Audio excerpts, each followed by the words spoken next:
Welcome to Dodgers Daily. I'm Casey Porter. I'm so glad that you decided to tune in. We have a very, very, very special guest today. Micheal Grove, right-handed pitcher in the Dodgers organization, joins Dodgers Daily. So, Micheal, thank you so much for joining.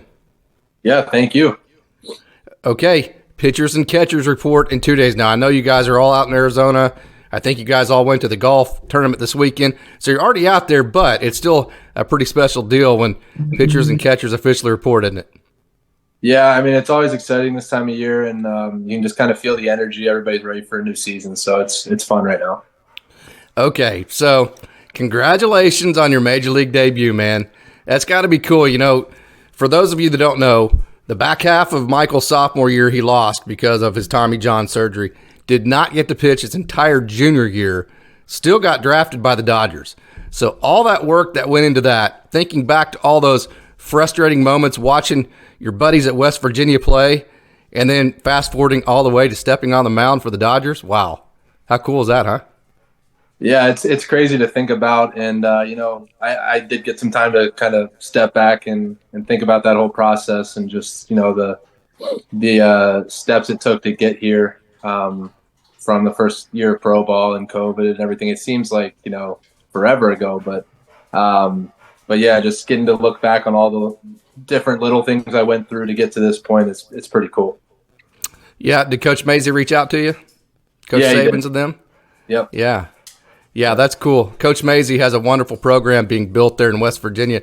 Have you been back and seen all the new facilities there? I don't think they're all quite built whenever you left there. Yeah, I've all the stuff that's attached to the actual stadium is pretty new. I got back last year. I wasn't able to this fall, but I got back last year, saw the weight room. It's really nice now. So he's doing a good job. Yeah, that weight room, I do believe, was your old cages, wasn't it? Yes. The indoor cages, yeah.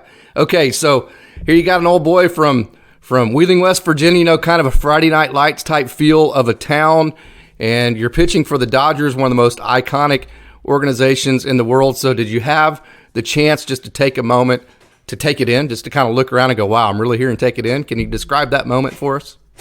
Yeah, for me it was, once the game starts and once I actually start throwing and everything, I tried to make it as businesslike as I could and tried as hard as possible to eliminate all the outside noise. But, I went out a few minutes early before I would normally start stretching, and just, the music's different. That bass in center field is crazy. And just got to look around and kind of feel the buzz and all that. So I tried to take it in pregame. That way I could just focus on pitching during the game. Last year you incorporated a tighter slider, and so there were a couple reasons, I think. I think one of them is because it tunnels off your fastball a little bit better, and two is, it's easier to maybe to control a smaller breaking pitch. So can you talk about the slider that you incorporated last year? Yeah, I think that the curveball, just because it's so depthy, it's really a good pitch to lefties. I still throw it to righties some. The slider was more because I needed an out pitch against righties. So just having something in between the big curveball and then the fastball just gives people a different look, and you have to respect more than one off-speed pitch. So how do you feel like that pitch came along for you? I felt like there were spurts where it was really good and spurts where it was not so good. So it's going to have a little bit different of a shape this year, and I think it's pretty good right now. So I'm excited about kind of what I tinkered with it in the off season. What are some of the things or set of things that you took away from your major league experience that made you realize, hey, where I'm at with right there with my stuff, with what I have, is good enough already at the major league level? What are some of the things you took away from that perspective?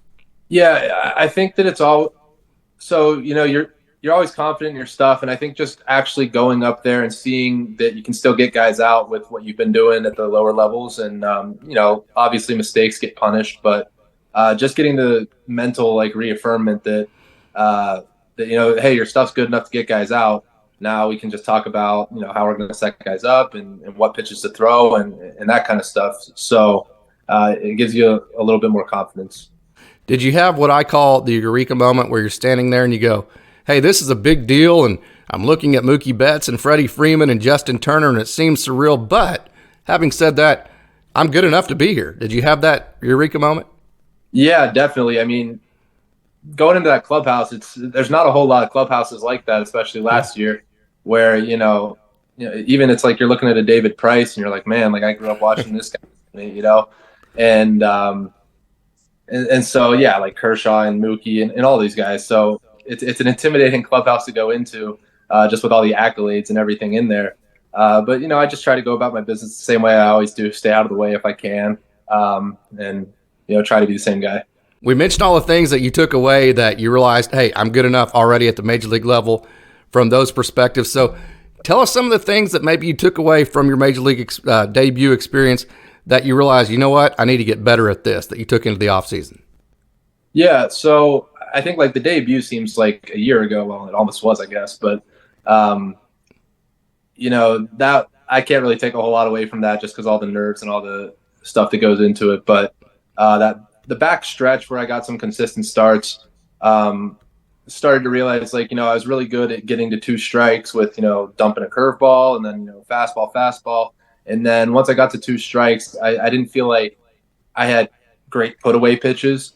And so that's part of the reason I tinkered just with the slider a little bit, was I need a pitch that's different that I don't have to show until 2 strikes, or, I can get away with, in a 1-1 count, just more swing and miss type stuff. But aside from that, I mean, just trying to keep competing and making sure the mental side of it's as good as possible. Could there possibly be a better human being on earth to be a rookie for than Dave Roberts? It wouldn't be possible, would it? Yeah, I mean, he's great and definitely inspires confidence and super professional. I love Dave. Okay, so you mentioned about tinkering a little bit with your slider here and there and some of your off-season routine, but can you take us through specifically what your off-season routine has been? Yeah, I've been down in Florida for most of it. So, I mean, this season ran pretty late, at least for me. I'm not used to going all the way, deep into October like that. So it seemed like a really quick off season, but I usually try to hit the reset for about 10 days, 2 weeks or so, right when the season ends. And then starting, usually it's late October, but this year was, early November. Just really focusing on the body, making sure everything feels good, and then lift heavy and get the body in a good spot come mid-December or so, and then you start ramping up the throwing and it becomes more about baseball. I got out to Arizona a couple weeks ago. I've been throwing bullpens for several weeks, so in a good spot right now. I feel like I have my routine pretty locked down for the off seasons. Okay, you're still considered a rookie. Just doing math, it looks like some of you rookies, if not all of you, will have to play multiple roles pitching, not just starting. You may have to come out of the pen. Who knows what role you might have? So how do you prepare for that? How do you view that? I think last year was really useful for that. Just kind of having to be able to pitch on weird schedules. They tell you one day, it's 2 days later, or getting a little bit of experience out of the bullpen. So I think leaning on that, and then also leaning on some guys who have done it before, just getting some advice and making sure, just mentally you're ready to pitch whenever you need to. But yeah, I mean, there's definitely no doubt could be something thrown at me this year that I've never done before. And it's, try to do the best with it as you can and, just compete. Another aspect of you getting to pitch in the major leagues last year was that you actually went directly from Double-A Tulsa to LA. Yeah, that was crazy. I mean, I'll never forget the night that Henny told me, just kind of gathered the team together and said, like, Grover, you're starting in the show on Saturday. And my heart just sank. I was just like, what? I was like, oh, sweet. Like, maybe I'm going to AAA, getting closer. And then, nope, you're going to make a start on Saturday. I was like, okay. But yeah, that was a whirlwind that the next few days there. And, and then going back to AAA and, gosh, that was just hectic. No doubt. You got called up now, I believe, 5 different times. And I know I got a chance to talk to Mitch White at the end of the 2021 season. That was a season where I believe he got optioned 10 different times. So I'm sure he gave you some good advice on it. Yeah, I mean, Mitch, there's nobody better to talk to about that role. I mean, like you said, it was a cakewalk for me compared to what he was doing. So yeah, and I got to spend maybe a month with him in AAA, or maybe a little less than that, before he got traded. So, great guy to talk to about it, and just kind of like bounce stories, almost laugh about it. You finished last season on the 15-day disabled list. Is the health good? Everything good going into the offseason? Yeah, I just took a ball off the knee in my last start. So put me on the DL, got another pitcher up for the last few games. But yeah, no issues, no lingering issues there. Okay, so I know roles won't be defined for quite some time. You have all of spring training, and there's a long ways away before anybody knows, and they might change several different times throughout the year. So what are your goals for 2023?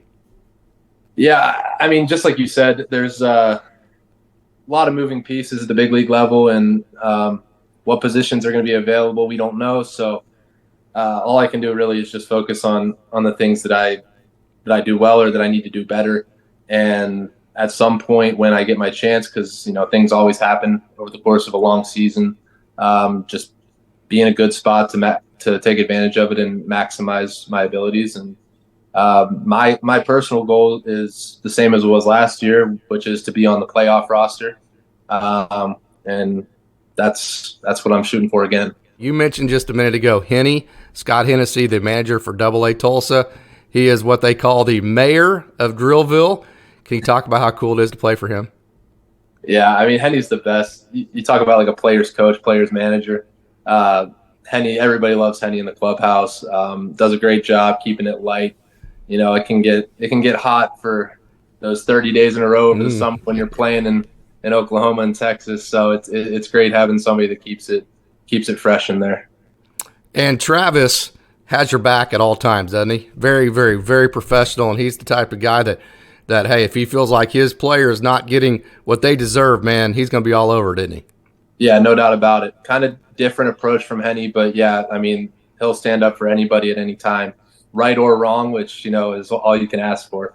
Yeah, but like you said, very professional, great manager. Okay, let me hit the rewind button for you a little bit. Let me jog your memory pretty good here. Let's go all the way back to your days in A-ball with Rancho. Do you remember ever seeing John Shoemaker out of uniform? I ask everybody who's played for him this question. Well, he wasn't my manager, and he was in Great Lakes still then. Okay. But I mean, even at the complex in every spring training, I see Shu, and no, I think it's like seeing a unicorn. Like there's like 2 or 3 guys that you'll talk to that were like, hey, I saw him at 4 a.m. somewhere, like on his way to the field, and he had a coffee and he had jeans on. But no, that's another professional guy. Yeah, have you had a chance to get back to Wheeling and talk to the coaches and all the family and friends and all that? Yeah, I did. I got back for about 2 weeks around Christmas this year, which was great. I should give a shout out to Wheeling too, because my debut, I think everybody in the city was watching it. So, yeah. So that was a pretty cool experience for me. So yeah, I got to spend a little time at home. Is there still the raging debate whether who's the best player ever to come out of Wheeling between you and your high school coach? Of course, he was I believe like a 3rd-round draft pick in 1991 for the A's. Yeah, well, I'm hoping that I got the baseball title over him. But if you want to talk about actually being an athlete, I mean, it's no contest. That guy was a freak. Hey, I don't know, man. I got quite a bit of video of you at running back, man. It looks pretty darn good. And also, by the way, when you went back to West Virginia, of course, you went back to West Virginia at Christmas time. You play in L.A., you spend your off season in Florida, then you move to Arizona. Did it seem like it's like 540 degrees colder now than it did when you were younger? Yeah, I'm too spoiled now, honestly. I went back and there was that cold front coming through. It was like -10. It was brutal. But, yeah, I'm spoiled. No doubt about it. Okay, man. Hey, Micheal, this is the 3rd time that you have joined Dodgers Daily, and I know you guys are super busy, and I'm so excited every time that I get to talk to one of you guys, and especially you, because I got to see it going all the way back to West Virginia. I got to see it at the Bricktown Ballpark, I believe, when you were a true freshman. So, hey, Micheal, thank you so much for joining Dodgers Daily. Yeah, thank you. I appreciate the coverage.